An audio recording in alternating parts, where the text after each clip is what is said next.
ವೈಕುಂಠ ಏಕಾದಶಿಯ ಮಹತ್ವ ಏನು, ಅದರ ಹಿಂದಿರುವ ಕಥೆ ಏನು ಹೇಳ್ತೀನಿ ಕೇಳಿ. ವೈಕುಂಠ ಏಕಾದಶಿಯನ್ನು ಪುಷ್ಯ ಶುಕ್ಲ ಏಕಾದಶಿ ಎಂದು ಆಚರಿಸ್ತಾರೆ. ಹಿಂದೂಗಳಲ್ಲಿ ಅತ್ಯಂತ ಶ್ರೇಷ್ಠವಾದ ಏಕಾದಶಿ ಇದು.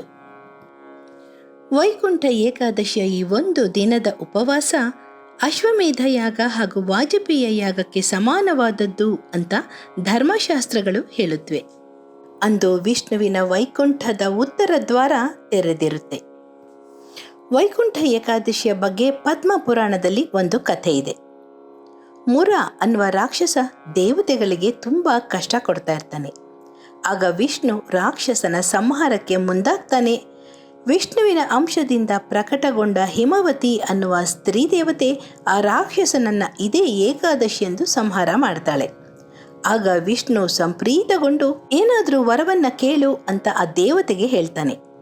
ಆಗ ಆ ದೇವತೆ, ಯಾರು ಈ ದಿನದಂದು ವ್ರತವನ್ನು ಆಚರಿಸಿ ನಿನ್ನ ಸ್ಮರಣೆ ಮಾಡ್ತಾರೆ ಅವರಿಗೆಲ್ಲ ಮೋಕ್ಷವನ್ನು ಕರುಣಿಸು, ಈ ದಿನ ವೈಕುಂಠ ಏಕಾದಶಿ ಅಂತ ಆಗಲಿ ಅಂತ ಕೇಳ್ಕೊಳ್ತಾಳೆ. ವಿಷ್ಣು ತಥಾಸ್ತು ಅಂತಾನೆ. ಮತ್ತೊಂದು ಪೌರಾಣಿಕ ಕಥೆ ಇದೆ. ರಾಜ ರುಕ್ಮಾಂಗದ, ಅವನ ಪತ್ನಿ ಸಂಧ್ಯಾವಲಿ ಹಾಗೂ ಮಗ ಧರ್ಮಾಂಗದ ಇವರು ವಿಷ್ಣುವಿನ ಪರಮ ಭಕ್ತರು. 15 ದಿನಕ್ಕೊಮ್ಮೆ ಬರುವ ಪ್ರತಿ ಏಕಾದಶಿಯನ್ನು ಶ್ರದ್ಧೆ, ಭಕ್ತಿ ಹಾಗೂ ಉಪವಾಸದಿಂದ ಆಚರಿಸ್ತಾ ಇರ್ತಾರೆ.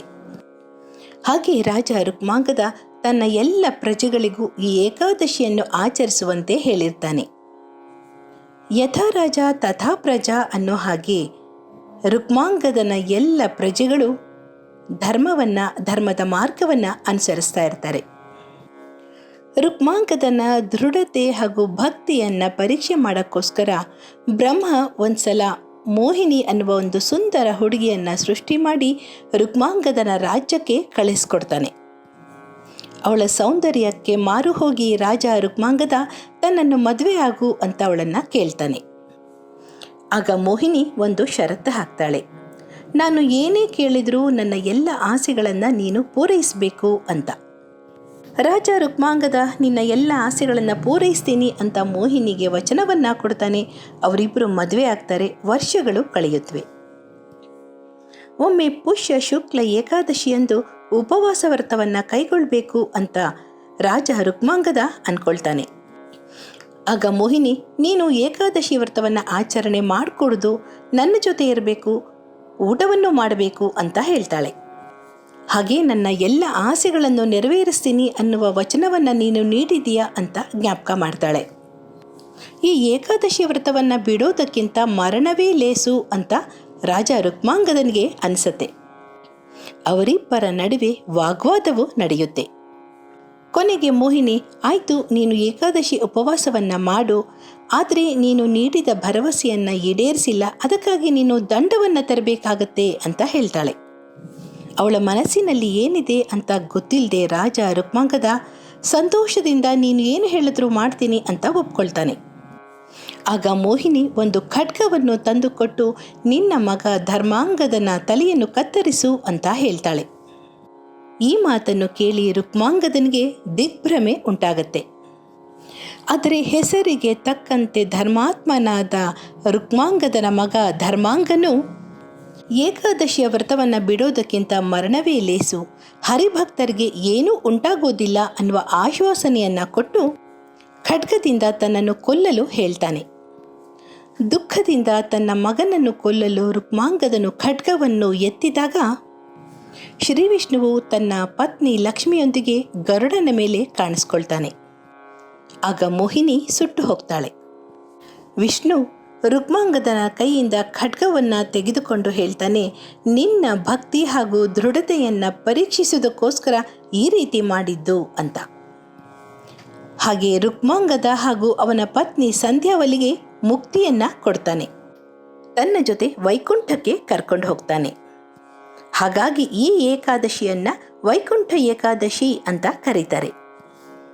ಹಾಗೆಯೇ ಶ್ರೀಕೃಷ್ಣನು ಅರ್ಜುನನಿಗೆ ರಣರಂಗದಲ್ಲಿ ಗೀತೆಯ ಬೋಧನೆ ಮಾಡಿದ ದಿನವೂ ಇದೇ ಆಗಿದೆ. ಅದಕ್ಕಾಗಿ ವೈಕುಂಠ ಏಕಾದಶಿಯಂದು ಗೀತಾ ಜಯಂತಿಯನ್ನು ಆಚರಿಸ್ತಾರೆ. ಅಂದು ಭಗವದ್ಗೀತೆಯ ಪಾರಾಯಣವನ್ನು ಮಾಡ್ತಾರೆ. ಹಿಂದೂಗಳ ನಂಬಿಕೆಯಲ್ಲಿ ಏಕಾದಶಿ ಹಾಗೂ ಉಪವಾಸ ಎರಡೂ ಒಂದೇ ಅರ್ಥ ಕೊಡುವ ಪದಗಳು ಅಂದರೆ ತಪ್ಪಲ್ಲ.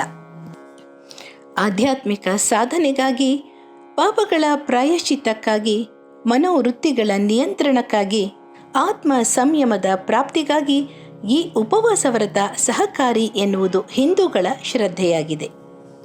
ನಿರಾಹಾರದಿಂದ ಮನಸ್ಸಿನ ಮೇಲಿನ ಒತ್ತಡ ಕಡಿಮೆ ಆಗುತ್ತೆ, ಅಂತರಾತ್ಮದ ಕಡೆ ಅಭಿಮುಖವಾಗಿ ನೆಲೆಗೊಳ್ಳಲು ಸಾಧ್ಯವಾಗುತ್ತೆ. ಈ ಏಕಾದಶಿಯನ್ನು ಮುಕ್ಕೋಟಿ ಏಕಾದಶಿ, ಮೋಕ್ಷ ಏಕಾದಶಿ ಅಂತಲೂ ಕರೀತಾರೆ. ಅಂದು ಸಾಮಾನ್ಯವಾಗಿ ಅವಲಕ್ಕಿ, ಸಬ್ಬಕ್ಕಿಯಿಂದ ಮಾಡಿದ ಪದಾರ್ಥಗಳು, ಹಾಲು, ಹಣ್ಣನ್ನು ಸೇವನೆ ಮಾಡ್ತಾರೆ.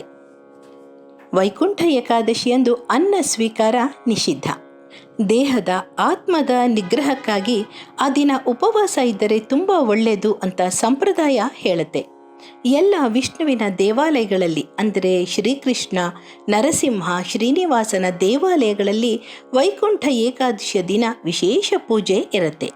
ವೈಕುಂಠ ದ್ವಾರವನ್ನು ನಿರ್ಮಾಣ ಮಾಡಿರ್ತಾರೆ. ಅಂದು ವಿಷ್ಣುವಿಗೆ ತುಳಸಿಯ ಅರ್ಚನೆ, ವಿಷ್ಣು ಸಹಸ್ರನಾಮ ಪಾರಾಯಣ, ಮನೆಯಲ್ಲಿ ಘಂಟಾನಾದ ಮಾಡಿದರೆ ಒಳ್ಳೆಯದು. ವೈಕುಂಠ ದ್ವಾರದ ಮೂಲಕ ಭಗವಂತನ ದರ್ಶನ ಮಾಡಬೇಕು.